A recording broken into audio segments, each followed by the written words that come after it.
Assalamualaikum warahmatullahi wabarakatuh. Kami dari kelompok 10 ingin mempresentasikan tentang uang, bank sentral, dan kebijakan moneter.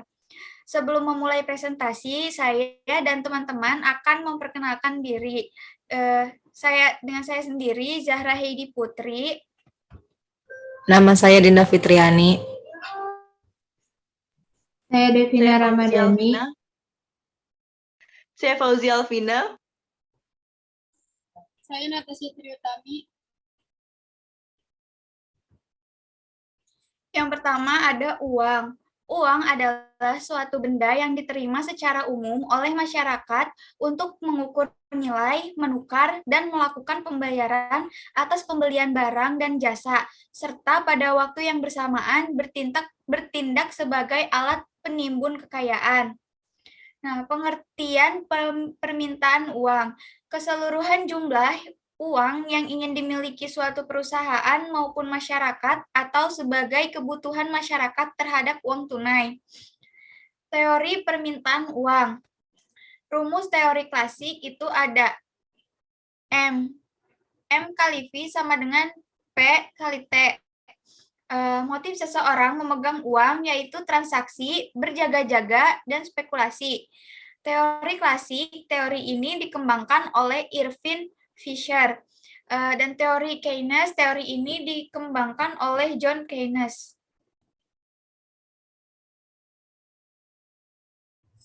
Contoh soal teori klasik. Pada suatu harga satu baju 110.000, barang yang terjual sebanyak 500 baju dan kecepatan peredaran uang sebanyak 25 kali. Jika produksi baju meningkat 10%, jumlah uang yang beredar adalah diketahui P 110.000, P-nya 500 baju plus 10% sama dengan 550 baju, V-nya sama dengan 25 kali. Yang ditanya M. M kali V sama dengan P kali T. M kali 25 sama dengan 110.000 dikali 550. M kali 25 sama dengan 60.500.000. M sama dengan 60.500.000 dibagi 25. M-nya adalah 2.420.000.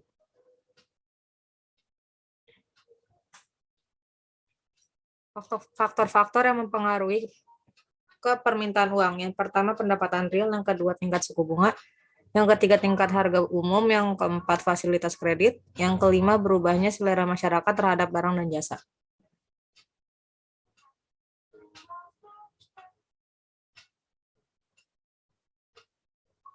Penawaran uang. Jumlah uang yang beredar dalam masyarakat yang meliputi uang kartal dan uang giral. Teori penawaran uang antara lain yang pertama teori penawaran modern, yang kedua teori penawaran tanpa bank.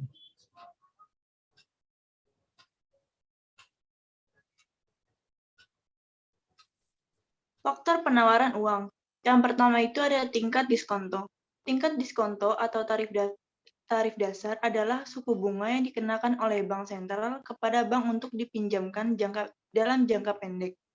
Sebagai contoh, jika bank sentral meningkatkan tingkat diskonto, biaya pinjaman untuk bank meningkat. Yang kedua ada cadangan kas atau giro wajib minimum. Cadangan kas minimum adalah jumlah cadangan kas yang tidak boleh dipinjamkan bank umum kepada masyarakat. Jika bank sentral menaikkan cadangan kas minimum, berarti bank sentral ingin mengurangi jumlah uang beredar. Yang ketiga ada kebijakan pasar terbuka. Operasi pasar terbuka adalah salah satu kebijakan moneter yang diambil bank sentral untuk mengurangi atau menambah jumlah uang beredar. Kebijakan ini dilakukan dengan cara menjual sertifikat Bank Indonesia atau SBI atau membeli surat berharga di pasar modal. Next.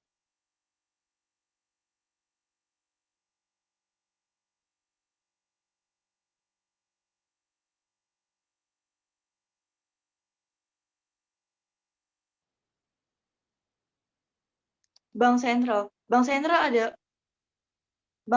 adalah suatu institusi nasional yang bertanggung jawab untuk menjaga stabilitas harga atau nilai suatu mata uang yang berlaku di suatu negara.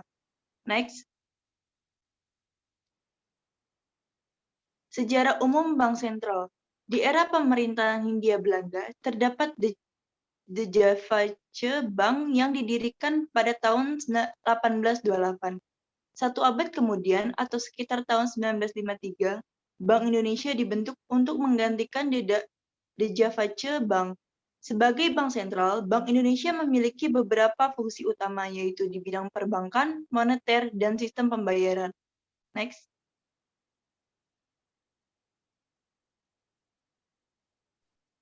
Tugas dan wewenang Bank Sentral. Pertama, menetapkan sasaran moneter. Yang kedua, melakukan pengendalian moneter.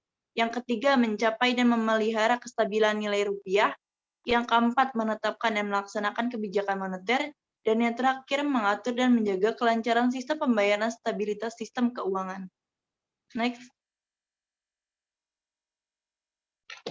Fungsi Bank Sentral. Fungsi utama menetapkan dan menjalankan kebijakan moneter, mengatur dan menjaga kelancaran sistem pembayaran, mengatur dan melakukan pengawasan bank. Fungsi lainnya menjaga sistem pembayaran agar berjalan lancar, melakukan riset dan pemantauan, tempat penyimpanan kas negara, memberi bantuan kepada bank agar lepas dari krisis. Next.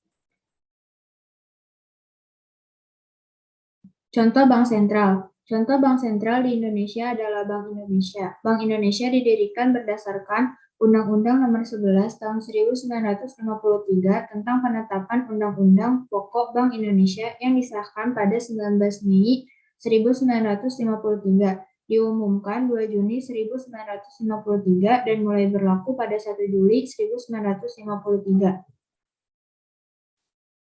Kebijakan moneter. Suatu kebijakan yang diambil oleh bank sentral dengan tujuan memelihara dan menstabilkan mata uang agar perekonomian negara tersebut tidak anjlok.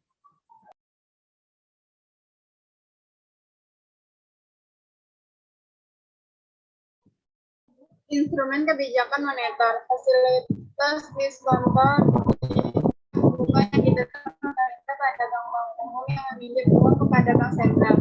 Operasi pasar terbuka instrumen kebijakan moneter tidak langsung yang sangat penting. Rasio cadangan wajib terjadi ketika minimum cadangan wajib tersebut berkurang. Himbauan moral dilakukan untuk mengontrol jumlah uang yang beredar melalui berbagai hal. Next. Tujuan kebijakan moneter. Yang pertama, stabilitas ekonomi. Yang kedua, kesempatan kerja. Yang ketiga, kestabilan negara. Yang keempat, neraca pembayaran nasional. Yang kelima, menjaga stabilitas dan pertumbuhan ekonomi. Next. Jenis kebijakan moneter yaitu ada dua, yang pertama kontraktif, yang kedua ekspansif. Next. Kaitan antara bank sentral dan kebijakan moneter. Tujuan BI adalah mencapai dan memelihara kestabilan nilai rupiah. Untuk mencapai tersebut, Bank Indonesia mempunyai tugas utama menetapkan dan melaksanakan kebijakan moneter, mengatur dan menjaga kelancaran sistem pembayaran, serta mengatur dan mengawasi bank. Dalam rangka menetapkan dan melaksanakan kebijakan moneter, BI berwenang menetapkan sasaran-sasaran moneter dengan memperhatikan sasaran laju inflasi yang ditetapkan.